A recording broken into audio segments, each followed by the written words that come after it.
BJP प्रदेश अध्यक्ष संजय जायसवाल ने सरकार के द्वारा कैबिनेट से पास कराए गए 5 साल के विजन डॉक्यूमेंट्स को ऐतिहासिक और दूरदर्शी बताया है। उन्होंने मुख्यमंत्री नीतीश कुमार की तारीफ करते हुए बधाई दी है। कैबिनेट विस्तार पर नीतीश के बयान पर संजय जायसवाल ने कहा कि इस मुद्दे को सभी एनडीए के घटक दल ने मिलकर सुलझा लेंगे। संजय जायसवाल ने बंगाल चुनाव पर अपनी प्रतिक्रिया देते हुए कहा कि बंगाल में बीजेपी की सरकार पूर्ण बहुमत के साथ बनेगी। उन्होंने कहा कि ममता बनर्जी की सरकार बंगाल में अराजकता फैला रही है और वहां गुंडों का राज हो चला है। वहीं तेजस्वी यादव पर भी उन्होंने जमकर निशाना साधा और साथ ही तेजस्वी यादव के ट्वीट पर चुटकी लेते हुए बीजेपी के प्रदेश अध्यक्ष ने कहा कि सच में तेजस्वी यादव सिर्फ चुनाव के समय बाहर निकलते हैं।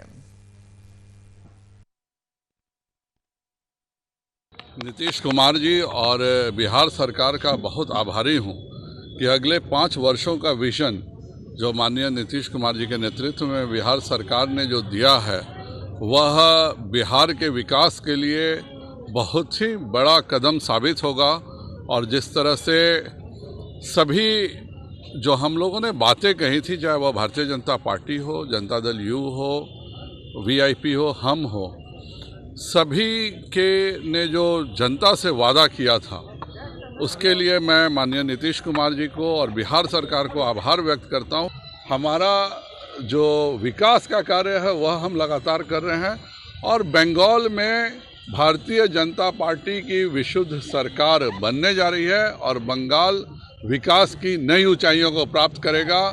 वह चाहती है कि बंगाल कम्युनिस्ट शासन के जैसा रहे और बंगाल चाहता है कि वह गुजरात की तरह एक विकास पसंद राज्य रहे और अगला चुनाव भारतीय जनता पार्टी पूर्ण बहुमत से जीतेगी। पहले जहां पे वो ट्वीट करें, कृपया कर वहां से बाहर आएं, बिहार में रहें। केवल चुनाव में जो सीज़न में आते हैं और सीज़न में चले जाते हैं और उसके बाद वो ट्वीट के भरोसे चलते हैं। कृपया कर उनको बिहार में आके बिहार की परिस्थितियां देखनी चाहिए, बिहार के क्षेत्रों में भी घूमना चाहिए। केवल चुनाव में हेलीकॉप्टर से उतरना और हेलीकॉप्टर से बात जाना एक राज्य के लिए अच्छा विपक्ष होना भी उतना ही आवश्यक है। लेकिन यहाँ पर जो विपक्ष के नेता हैं वो ट्विटर में और दिल्ली में ज़्यादा रहने में यकीन करते हैं। इस खबर पर हमारे साथ हमारे वरिष्ठ संपादक मधुर शील जी लाइव जुड़ गए हैं। मधुर जी, जिस तरह से आज संजय जायसवाल ने इस बात को कहा है कि जो विजन 5 साल का रखा है मुख्यमंत्री के द्वारा यह ऐतिहासिक है, कितना ऐतिहासिक समझा जाए?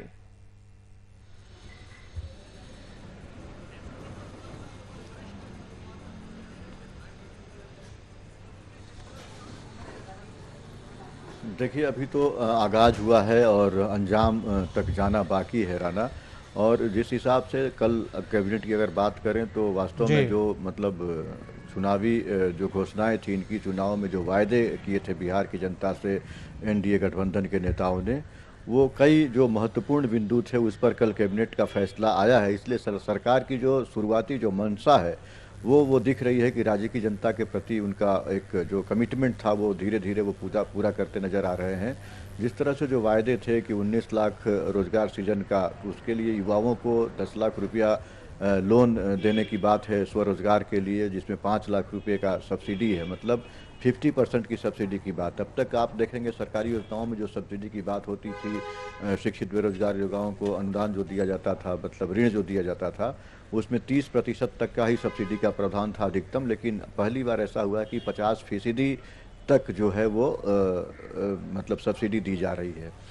तो अब ये राज्य के युवाओं के लिए जो उन्होंने कमिटमेंट किया था उस ओर एक कदम है। लेकिन 10 लाख का अनुदान लेकर के कोई युवा क्या रोजगार कर पाएगा? राज्य में जो माहौल होना चाहिए, पहले वो उचित माहौल वातावरण का जो होना चाहिए वो तैयार कराने की ज़रूरत थी। उस ओर भी हालांकि सरकार ने कुछ पहल की है।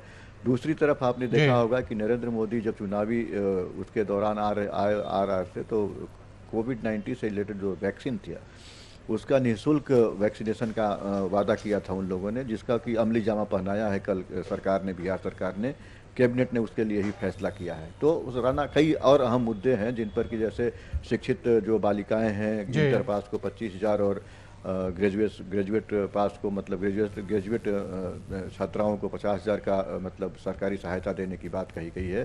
तो इन तमाम चीज़ों से ये लगता है। लेकिन जो नीतीश कुमार की 7 निश्चय योजना है, चाहे जिसकी आप चर्चा कर रहे हैं, जो विकास के काम हैं, वो पिछले 10 साल 15 साल में जो नीतीश कुमार ने किए हैं, तो कई क्षेत्र ऐसे हैं खास करके सुदूरवर्ती जो ग्रामीण इलाके हैं, जिसको आपने चुनाव के दौरान देखा भी होगा कि विकास की रोशनी उस अंदाज में वहाँ नहीं पहुँच पाई है जो शहरी क्षेत्रों में पहुँची। हालांकि विकास को गति नीतीश की सरकार दे रही है, इस बात से इनकार नहीं किया जा सकता, लेकिन जो संपूर्ण एक गति देने की बात होती है जिस लिहाज से, वो कहीं ना कहीं गति धीमी सी है। और कई परियोजनाएं जो हैं सरकार की, चाहे वो सड़क से संबंधित हो, पुल पुलिया से संबंधित हो। बिल्कुल मधुर जी, बिल्कुल मधुर जी, मैं आपको रोकना चाहूंगा क्योंकि अब हमारे साथ आरजेडी के प्रवक्ता चितरंजन गगन हमारे साथ जुड़ गए।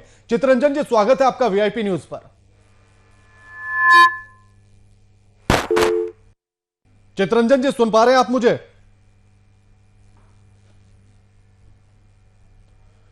चितरंजन जी, आपको आवाज मिल रही है मेरी?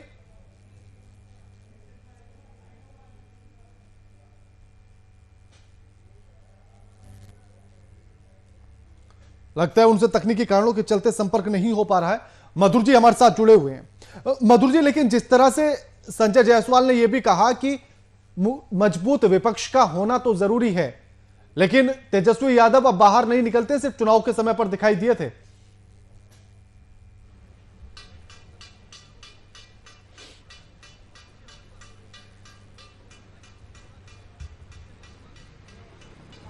देखिए, संजय जायसवाल का ये कहना बिल्कुल ही वाजिब नहीं है। तेजस्वी यादव लगातार बिहार में हैं। केवल एक वाकया ऐसा हुआ जब वो अभी जो किसान आंदोलन को उसने ऐलान किया था उन्होंने कि बारहबंदी के दौरान वो सड़कों पर उतरेंगे, लेकिन चूंकि कई मामलों में आरोपित रहने की वजह से, कई अदालती कार्यों में आरोपित रहने की वजह से वो उस दिन नहीं मौजूद थे।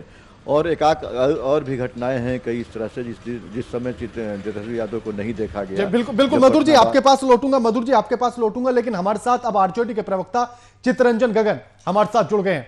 चितरंजन जी, स्वागत है आपका वीआईपी न्यूज पर।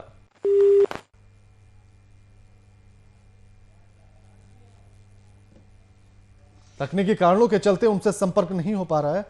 एक बार फिर से मधुर जी के पास लौटेंगे।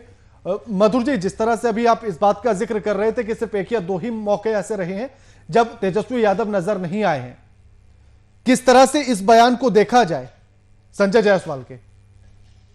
मधुर जी।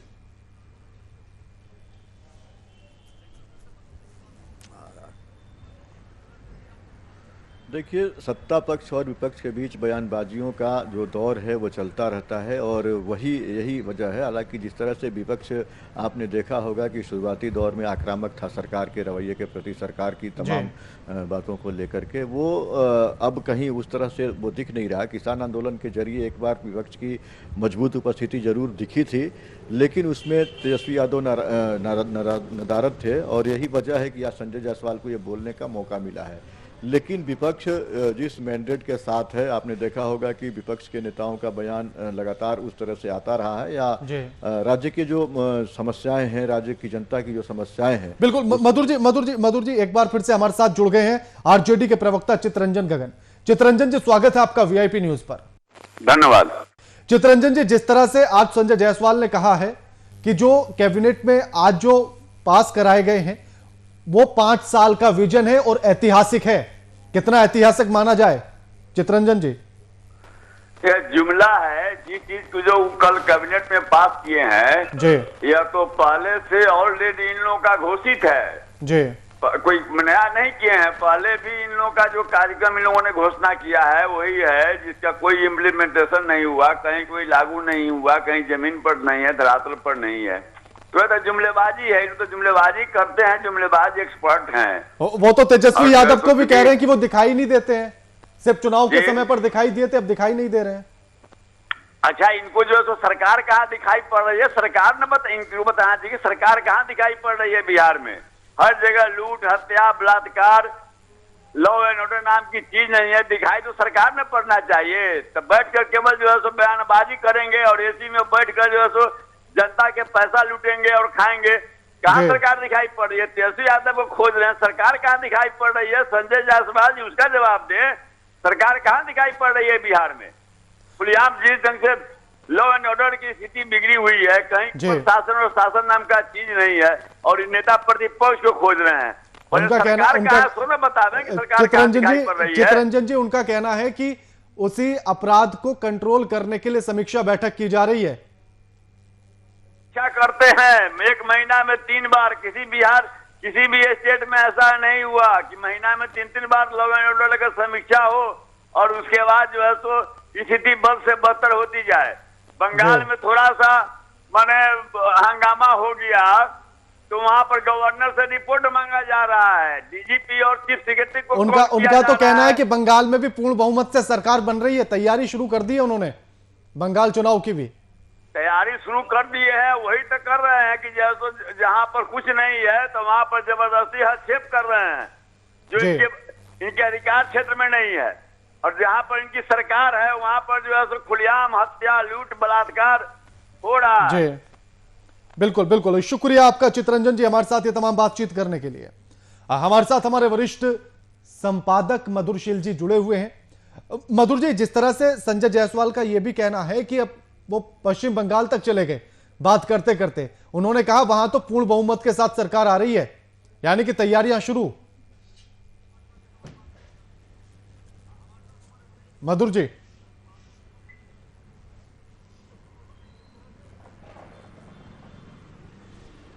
देखिए, संजय जायसवाल का दावा अपनी जगह है, और लेकिन जो बंगाल की स्थितियां हैं, जिस तरह से बंगाल में सारा कुछ हो रहा है, ये राजनीतिक बयानबाजियां हैं। अब बीजेपी ने क्या वहाँ होमवर्क किया है, वो होमवर्क अगर सही हुआ है, या अगर अभी वक्त है 2 महीने का, 3 महीने का वक्त है अभी बंगाल के लिए, तो बीजेपी ने क्या वहाँ पर होमवर्क किया है, उसके हिसाब से तमाम चीज़ें जो है देखना पड़ेगा। लेकिन उनको उदाहरण जैसे वो गुजरात का दे रहे हैं, आज भी संजय जायसवाल इस स्थिति में नहीं थे कि वो बिहार का उदाहरण दे। 15 साल से उनकी सरकार यहाँ पर बिल्कुल ये एक बड़ी अजीब सी स्थिति नजर आती है मधुर जी, कि अगर पश्चिम बंगाल की बात करेंगे तो गुंडा राज नजर आएगा, लेकिन बिहार में उन्हें कुछ नजर नहीं आता है। बिहार में लगता है कि चारों तरफ कानून व्यवस्था है, जबकि अपराध का ग्राफ यहां भी लगातार बढ़ रहा है।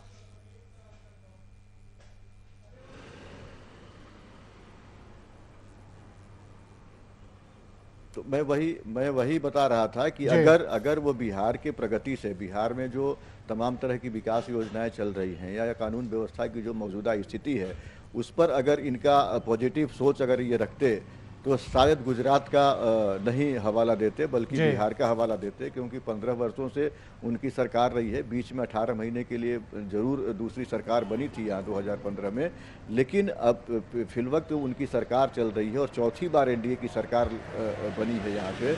और अब भी अगर उदाहरण गुजरात का दे रहे हैं, तो फिर इनको तय करना पड़ेगा कि इनको बिहार की जनता कितना वक्त दे कि ये उदाहरण के रूप में दूसरे राज्यों का ना हवाला दें, बल्कि बिहार का हवाला दें। तो ये एक विडंबना है यहाँ के नेताओं की। ये तो एक फेलियर हुआ सरकार का, ये तो फेलियर हुआ सरकार का कि वो अपना उदाहरण ना देके दूसरी जगहों के उदाहरण दे रही है। मतलब हम आपके स्टेट का जी, तो मैं वही बता रहा हूँ राना आपको कि अगर बिहार के विकास के प्रति ये पूरी तरह से आश्वस्त होते कि इनकी सरकार बढ़िया कर रही है, तो ये उदाहरण अपने घर का देते, मतलब बिहार का देते, ना कि गुजरात का देते।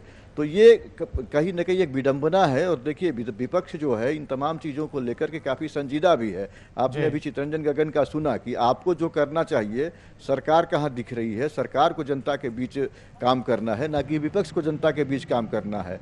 आप केवल ये चाह रहे हैं कि विपक्ष आंदोलन केवल करता रहे और आप ये भुनाते रहे जनता के बीच कि विपक्ष हर कार्य में रोड़े अटकाता रहा और हम विकास का काम नहीं कर सके। तो ये एक विडंबना है कि जो संजय जायसवाल का बयान कई मुद्दे पर जो आज आया है, उसमें ये एक चौंकाने वाली बात ये है कि 20 साल से 15 साल से मतलब जो सरकार आप चला रहे हैं बिहार में, और इस 15 साल के पहले वाली सरकार को जंगल राज कहते थे।